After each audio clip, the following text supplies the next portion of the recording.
Browsed https://www.ianline.com/news/1423903/Britney-Spears-x-Jason-Alexander-over-book. Rewritten article. Jason Alexander's unyielding stand against Kevin Federline's memoir. A deep dive into loyalty, betrayal, and Britney Spears' enduring legacy. Jason Alexander, the man who briefly held the title of Britney Spears' first husband in a whirlwind Las Vegas elopement that lasted all of 48 hours back in 2004, has never been one to fade quietly into the background of Britney's storied life.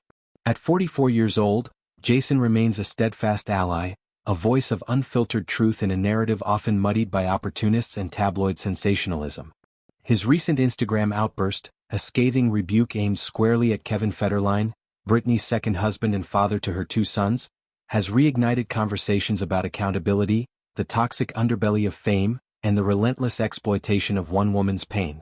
Time to coincide with the buzz around Federline's upcoming memoir, You Thought You Knew. Jason's message isn't just a personal vendetta. It's a clarion call for honesty in the face of revisionist history. Set against the backdrop of a song by Jelly Roll and Post Malone titled Losers, Jason's post layers irony with indignation, using a meme of Kevin to underscore the perceived hypocrisy. In a world where Britney's every misstep has been dissected for profit, Jason's words cut through the noise, reminding us that true friendship doesn't rewrite the script for personal gain. To understand the fire in Jason's words, one must rewind to the chaotic tapestry of Britney's early 2000s era, a time when the pop princess reigned supreme with hits like Baby One More Time and Toxic, but her personal life unraveled under the weight of scrutiny. Jason entered the scene as a childhood friend turned impulsive groom, their marriage annulled swiftly amid the media frenzy. Yet that fleeting union forged a bond that outlasted the headlines. Jason has positioned himself as Britney's unofficial guardian of truth, testifying in support during her conservatorship battles and offering quiet solidarity through her triumphs and trials. Federline, on the other hand, married Britney in 2004, just months after her split from Jason, and their 3-year union produced Sean Preston, now 20, and Jaden James, 19, sons who have become pawns in the ongoing family drama. Kevin's book, slated for release amid much anticipation or dread depending on one's allegiance, promises insider revelations, but Jason sees it as little more than a cash grab dressed in faux introspection. It's easy to point fingers now, to talk about Britney's struggles like you were just some innocent bystander watching it all happen, Jason penned in his post, his tone dripping with sarcasm and sorrow. This opening salvo isn't mere rhetoric. It's a direct challenge to the narrative Kevin appears to be crafting. One where he emerges as the beleaguered everyman caught in Britney's storm. Jason, who witnessed the couple's early days up close, refuses to let that story stand unchallenged. He recalls the nights of excess, the moments when support should have been forthcoming but was withheld in favor of self-preservation. You were her husband. You were supposed to be her protector, he continues, evoking the sacred vows that Kevin once took, vows that Jason argues were discarded when fame's allure proved too tempting. The meme accompanying the post, a caricatured image of Kevin, serves as a visual punchline, amplifying Jason's accusation that Kevin wasn't pulling Britney from the abyss but reveling in its depths. Delving deeper, Jason's critique paints a vivid portrait of marital neglect. You were there for all of it.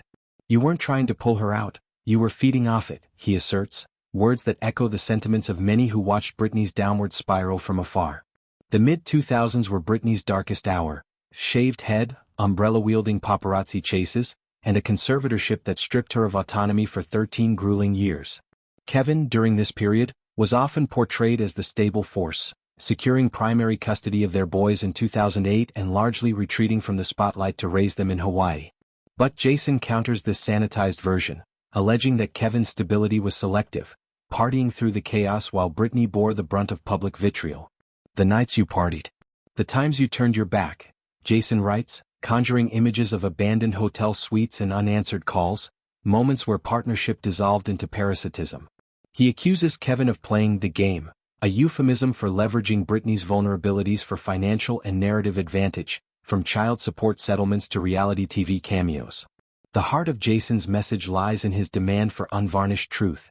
If you're going to write a book, at least have the guts to tell the truth about your part in it, he urges, positioning You Thought You Knew as a potential whitewash rather than a reckoning. Memoirs in celebrity circles are double-edged swords, vehicles for catharsis or commodities for controversy. Kevin's tone, from leaked excerpts, reportedly delves into Britney's alleged knife-wielding incident near their sleeping children and hints at her current, irreversible downward trajectory. Jason dismisses these as selective storytelling, ignoring Kevin's own role in the family's fractures.